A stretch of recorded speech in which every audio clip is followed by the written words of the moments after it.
out here fighting demons. We done stepped into a life that got us out here every day. We out here fighting the root of our evil. We done stepped into a life that got us out here. Had a bad addiction. Money be the root of our evil. Could kill us all. My homie had a bad addiction with fentanyl. I don't know fentanyl. My other homie time to 30 killing with fentanyl. I they so bad choices. Some of them get a second chance for others pay for. All make some bad choices. Some of them get a second chance for others they ain't alive. Them not everybody drug got drunk. People out here getting high, they done realized not everybody's coming on. People out here getting high, forgetting that dog food ain't coming on here. Another mother just lost a child and that dog food ain't that hair change and break the cycle. All this food out the sun that's embarrassed. We need to make a change and break the cycle. All this foolishness every day, every so dope. We keep on losing keys.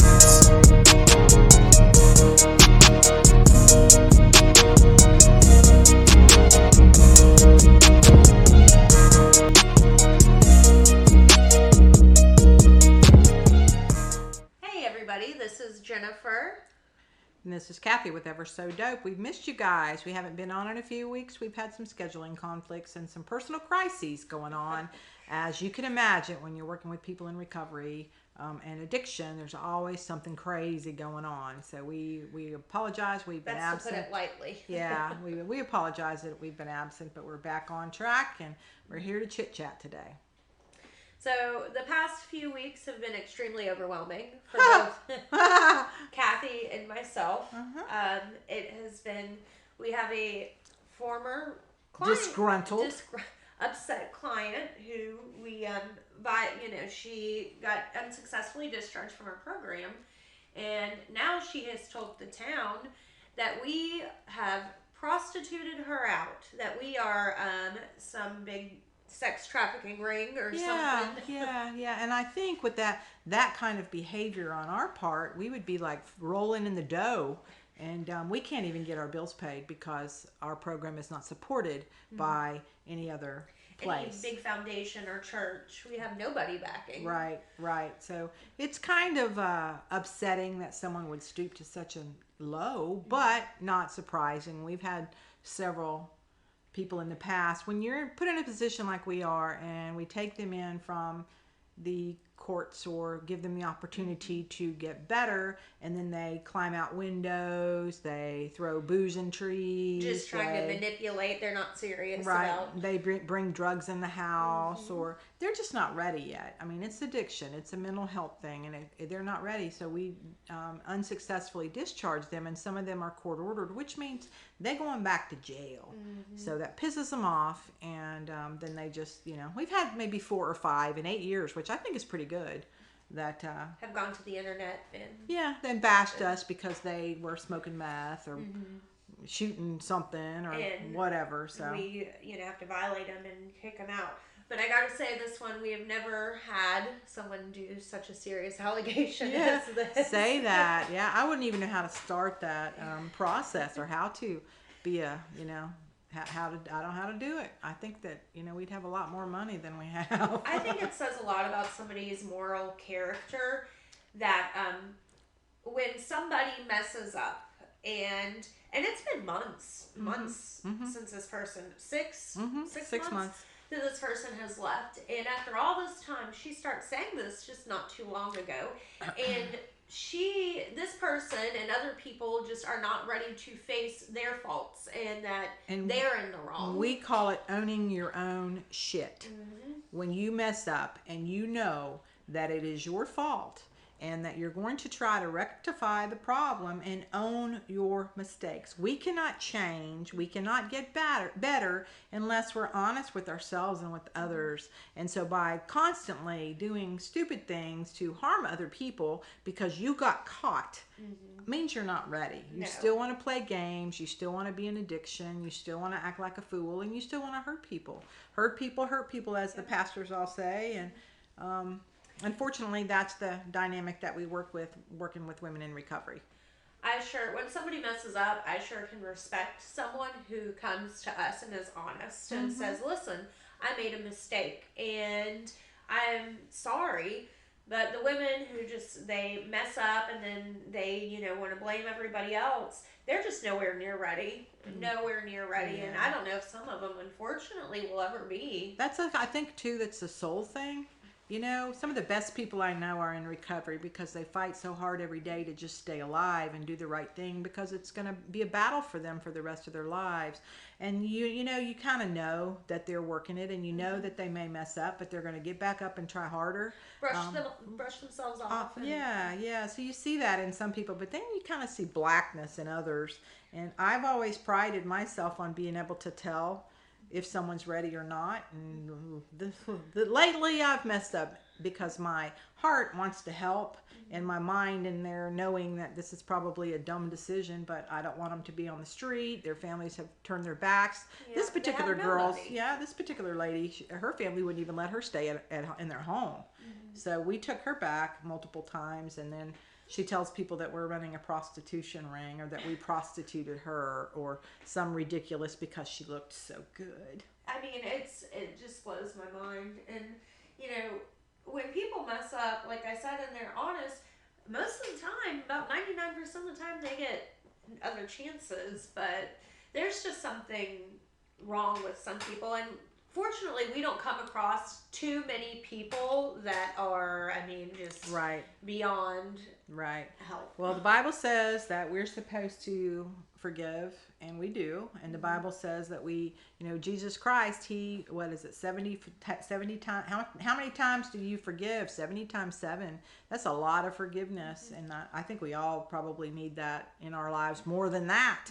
But, we just can't. We met a young lady this week who runs a men's program, and she told us that you have to stay in your lane. Some folks are beyond help. We can't help everyone, and that causes us a problem when we're trying to help a woman, find her way, knowing in our minds that she's probably not ready. So she's wasting her time. She's wasting our time. She's wasting our resources, because we're taking a spot from somebody else. else. That's really truly ready. So it's been an interesting few weeks, and It's taken a toll on us. it has, but it will be okay because we do the right thing. We always Absolutely. do the right thing, and we've helped a lot of women for many years.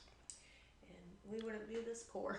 Yeah, we'd be looking a whole lot better today if we were from what I understand. I don't know. Speaking of staying in our lane, something else, and this is sort of similar to the situation that we were talking about. Our hearts want to help every single person that calls us. But unfortunately, there's just not a lot of industry. Like if you're homeless and we get a phone call and they just need a shelter, unfortunately, that's beyond our capabilities. And it seems like Bay County just doesn't have anywhere. They don't. We need a rescue mission that is going to be like it was back 10 or 15 years ago, that helped people, fed people, had discipleship, it had training, it helped with jobs, it housed them, it had a plan. It seems like we're just aimlessly walking in the wilderness with no plan. There is no plan. Everybody comes to Bay County because of the weather. They think that there are jobs down here, and they think that they're not going to freeze to death in the winter. However, we have other things. We now have tornadoes. We also have hurricanes. Plus, we don't have shelter for folks. And unfortunately, like the United Way, they have something called 211. And if you're struggling, you can call 211 and get a list of resources, which we are on, or doorways. They have a list of resources too. But they all think that we are a homeless shelter, which we are not. We are a women's home. And that hurts some feelings sometimes. And we're not very big. We've only got 10 beds right now. So, we can't help a lot of people. We help who we can. And but there needs to be a rescue mission. There needs to be a homeless shelter in Bay County, Florida, for men and women and children. So whoever's listening wants to take that and run with it, please do, because there's so many people who are hurting right now, and it's just sad. I think that's why the recidivism rate is so high. Think about people getting out of prison. They have nowhere to go, and they have no re-entering back into society, and they just go back to the trap house. They do. Go back to They're what welcome. They do. Yeah, Yep. they're welcome there because their families are pretty much done with them Yep. until they prove that they're better. And how can you prove when you're better? Way back, I was on the board for the rescue mission for like 9 years, and I remember the director back then. One of the first things that he said to me has stuck with me all these years. He said, "How can you tell someone about Jesus or lead them to the Lord when their stomach is growling, or when they don't have shoes on their feet, or when this, or when that, or when that?" So we need somebody to step up and take care of these basic needs, and then let all the other agencies step in to help with educating them, or getting them jobs, or feeding them, or getting them reunified with their families or whatever, because there's just nothing in this town, and it's extremely sad. And unfortunately, I just don't think it's going to get any better. And it's about to get really hot outside. It is. It is getting ready to be miserable. We're gonna have 6 months of just ugh. Yeah. And I don't look forward to it, and I can't even imagine not being able to take a shower. And it's like the homeless woman we saw about a year ago, last year, and she was completely blind, and she was just laying out in the hot sun, and we were worried that she passed out or was dead because she was just laying there.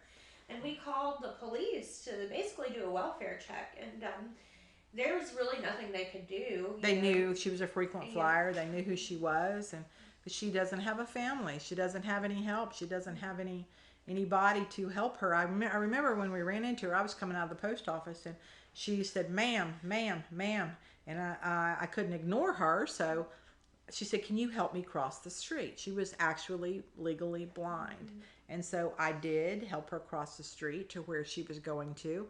And then I asked her, "Well, what do you need? Where are you going? What are you doing?" Trying to, see if there's something we could do for her.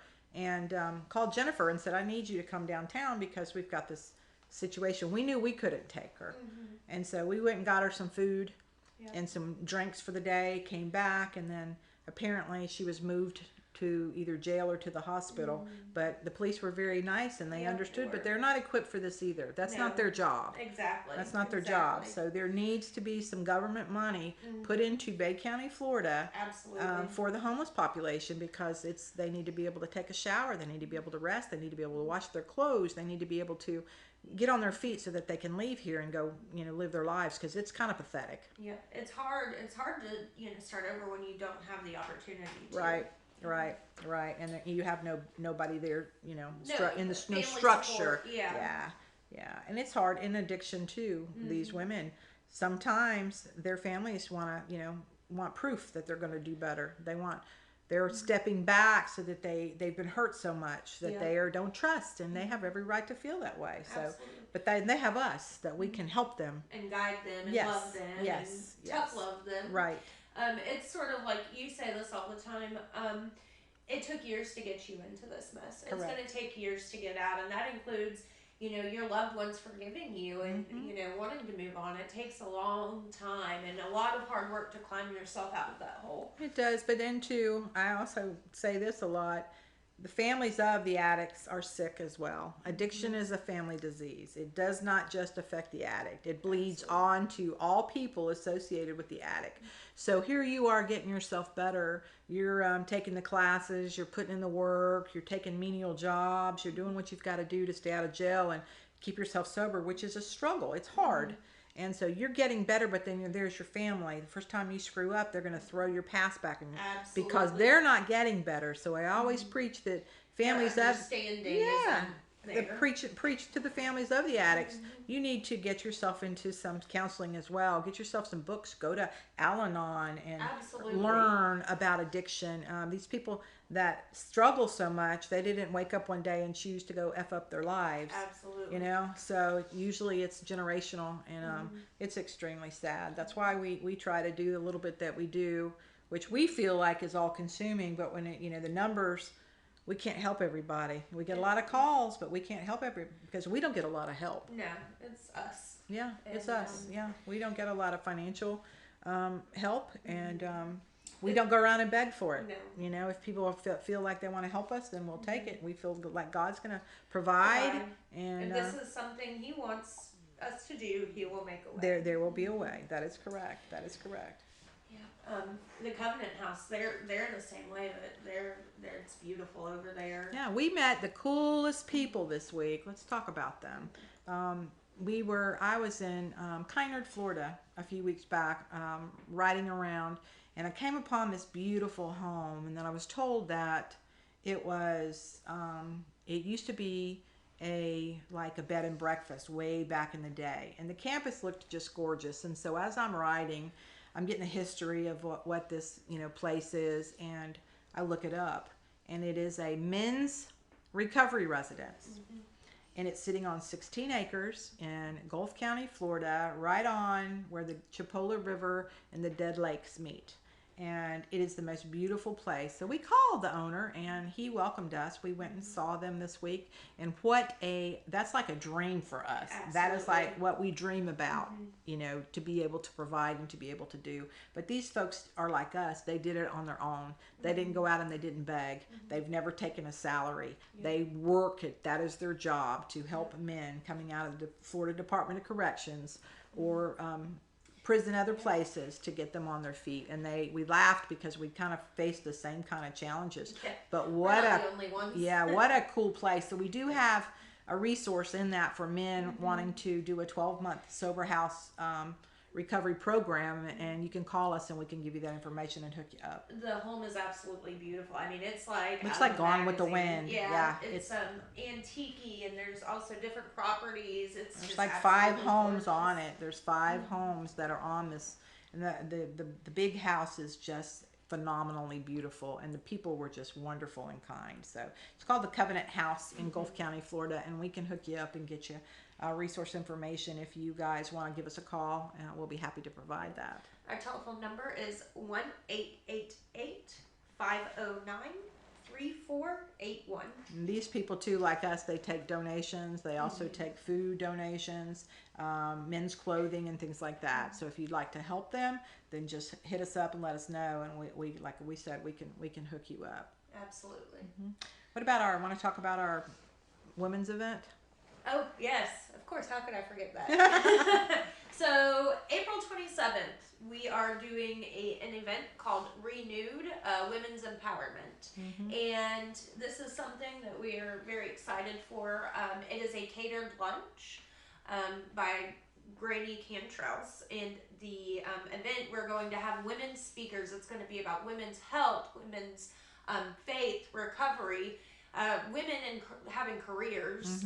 We have Candace Newman. She's going to be like our, guest speaker. She's the newscaster here locally that does Freedom Fridays and focuses on addiction and recovery. She's been doing that for some time, and so she's passionate about recovery, and she's helped us tremendously. So she's going to be our keynote speaker. We've got a pastor of a church, lady pastor of a church, that's going to speak. We have a nurse that's going to talk about women's health. We've got 3 women panel of women at different stages of recovery, up to 30 years of sobriety, and how that's working for them. So we've got a lot. We've got music, we've got prizes, we've got food, get to dress up, we get to be together, and I think we're only going to have like 70 people total 70 there. people. It's not a huge event because this is our first annual, but it's coming up. And then again, if there's something if that's something you would like to attend, you can call our phone number At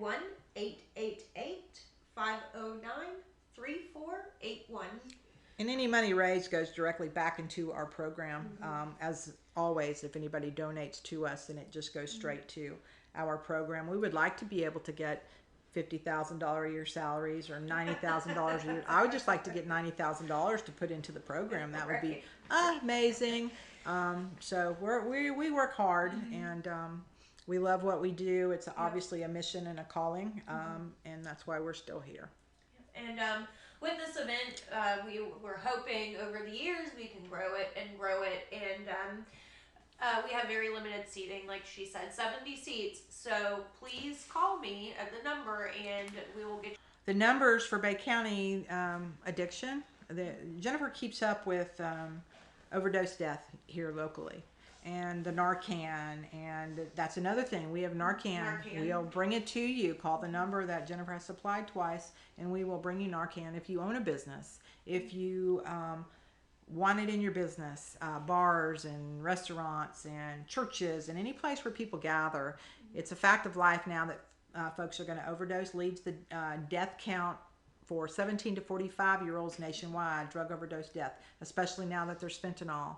So if you're interested in getting Narcan, please hit us up and we'll bring it to you. No questions asked. Yeah, no questions asked. We've got plenty, and we're actually an approved distributor here in the state of Florida to be able to do that. If you do not know anybody in active addiction, it is great to have on hand just in case you see somebody out in public. I mean, I've seen it, just people slumped over. And if you are not overdosing on opioids and you administer Narcan nasal spray to someone, it does not negatively affect them. They will not. It won't make them ill or you know.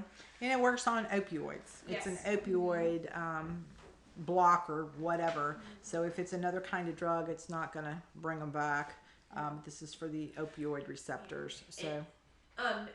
If you administer Narcan and they start to come to, you must call 911. And they still need medical Absolutely, attention. because up to 24 hours after this, they can still have residual effects from the poisoning, which fentanyl is poisoning, or the opiate overdose. So it's important. Also, the boxes and the stuff that we give out has directions on it, as well as our website, evershouse.com. You can go on there, and there's a tutorial on how to administer Narcan. And if you want to learn about us and who we are and what we do, it's evershouse.com, and it'll tell you the things that we're involved in around the county, who we are, why we do what we do. We've got a memorial page for several that we have lost to overdose death through the years, and how to donate and all those good things. It's www.evershouse.com. So I think that's about it. We hope that you guys don't leave us, that we will get you some good we are guests. We're back up and running. Yeah, we'll get some guest speakers on here, and we appreciate you following us and praying for us and supporting us in all the ways that you have. And if there's anything that we can do for you, please just let us know. Thank you so much. Just ever so dope. We'll see you next week.